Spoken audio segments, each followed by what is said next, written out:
Hey, everybody. Welcome to the next edition of Everest Class of 2026, where we're following all the different characters, climbers, Sherpas, and people who are going to be on the mountain this year. If you're climbing and you'd like to be interviewed, let us know, and we'd love to talk with you. But today, really excited to be talking with Andrew Nolan, who's heading up to Mount Everest for his first time. So, Andy, thanks so much for making the time.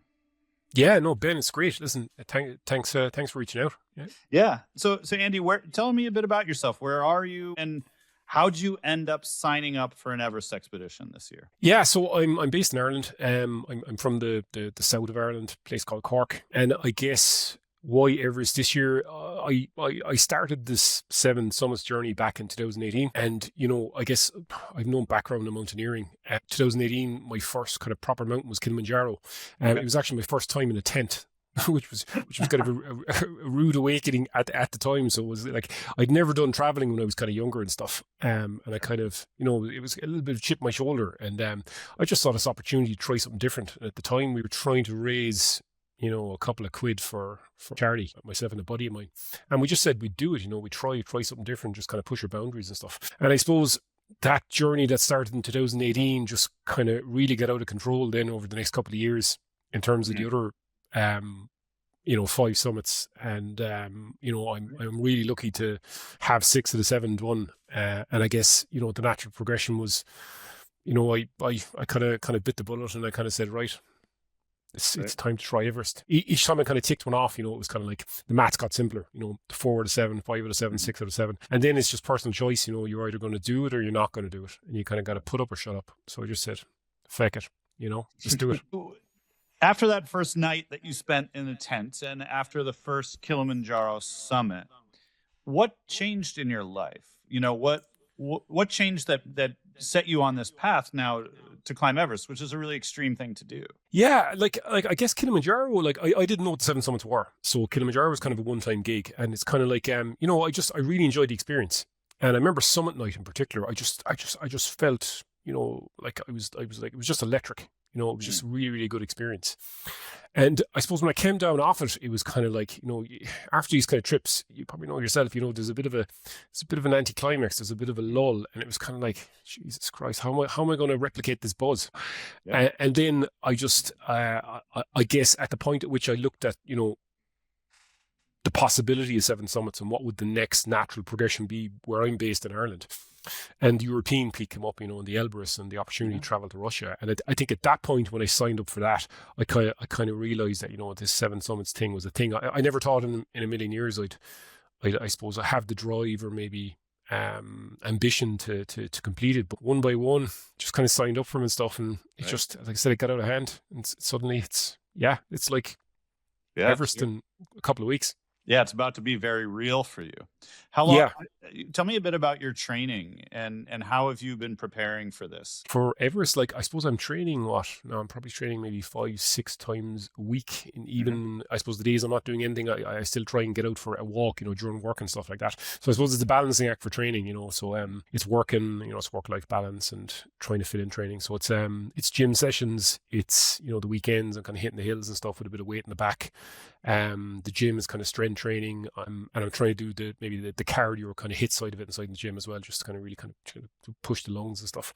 And then like most weekends, then I'm kind of building up the mileage, so just going to push myself on. A lot of Everest climbers we talk with, speak about the months before the expedition. It creates some friction in their personal life and in their work life because you're so singularly focused on that goal. Have you experienced anything like that, or is your community really supportive?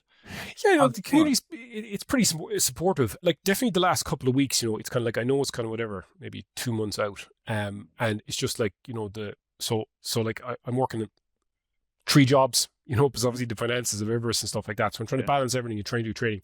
And I find that I'm tired all the time, just being really honest about it. Yeah. And it's kind of like, I kind of feel like, I wish it was tomorrow, where I could just stop training, get on a plane, you have a couple of days chill, you get your stuff ready, you fly into Lukla, you just start. Yeah. You start hiking in earnest, you know what I mean? And you go through the process, you're climb high, you're sleeping low, you're, you're having rest days, you're letting the body adjust and stuff like that. You're trying to stay healthy. But yeah, look, I know it's another couple of months out, and I suppose I'm just reaching a bit of fatigue. I'll be really honest. Yeah, I think that's natural. Imposter syndrome as well. I'm getting a lot of that. you know, and I think it's a real thing. And I think imposter syndrome is kind of a good thing. I think it's like if you don't get a little bit of imposter syndrome before kind of something, maybe challenging and stuff like that, maybe you're doing something wrong. Yeah. And is there some fear mixed in there as well? You'd think that fear? No. I got to be honest. I've never, like, I suppose in the other kind of summits and stuff, like I don't really think about fear in a sense, or maybe I kind of normalize fear to a certain degree, because I think that if you don't kind of normalize it and you don't kind of rationalize it, and I suppose if you don't remain calm, I think that's when potential panic can set in. But I think you just need to acknowledge, the potential of risk. Which is fine, which is normal. But like I've never really thought about it. It's never really held me back. And so tell me a little bit too about, it seems like through all your climbs and from the beginning, you've been doing these climbs also as a means of raising funds for charity. Why is that important to you? Why isn't climbing Everest enough? You know what I mean? I'm curious about that, because so many people climb Everest with a charitable goal, but actually climbing Everest is also like pretty rad by itself. Yeah, so I think I suppose the genesis of the first hike was, I suppose I needed a reason myself to propel myself to try something harder and something different. Sure. And I think I rationalized it myself at the time that, let's do something crazy, but it needs to have a purpose. Yeah. And the purpose was, at the time, there was myself and a buddy of mine, and it was a specific charity was kind of cancer related. And I remember my sister was on a kind of a journey with it, and my buddy's dad and my buddy's brother, and it just kind of made sense. Yeah. And then I suppose that just kind of kickstarted the first one, as in, like, you try something different, and the climb, it can be a personal thing, and it's about trying to maybe achieve something personally. I'd never done anything like this before. I wanted to see, could I do it? But at the same time, it's not really about the climb, really. It's about trying to do something, create some kind of positivity, or kind of maybe give something back in a sense. And then, it's minimum effort. And like, we did lots of like different events and stuff like that, and it's just people are generous. Yeah. And the climb is really the smallest part of it. I suppose it's the activities, the support. It's managing to generate a couple of euros for a good cause. I think it's doing it with a purpose. And like, I remember even kind of coming to some of the summits like in Denali and Aconcagua and stuff like that, and I never get this feeling of, woohoo, I've done something brilliant. I just get the sense of kind of relief that, I'm after reaching the top, whatever. And whoever supported a charity endeavor, or give their time to something, I'm not letting them down. Right. Yeah. And that helps motivate you. And it kind of gives you a reason to do something outside of yourself, something greater than just yourself. Yeah, I see that. Yeah. It's just trying to push myself on, because I suppose maybe up to 2015 and stuff like that. Like, I mean, like, I wasn't fit, I was overweight, it wasn't really about the summits for me. It was kind of like, it was definitely linked to kind of fitness or kind of a lifestyle change. Okay. And it just so happened that, I stumbled into this thing called the 7 Summits. But it does seem, just talking to you, that this has been a very positive force in your life. When you come back from Everest, if you've summited or not, is there anything that you hope will be different about you then? Is there anything that you're hoping will change, that you want to change?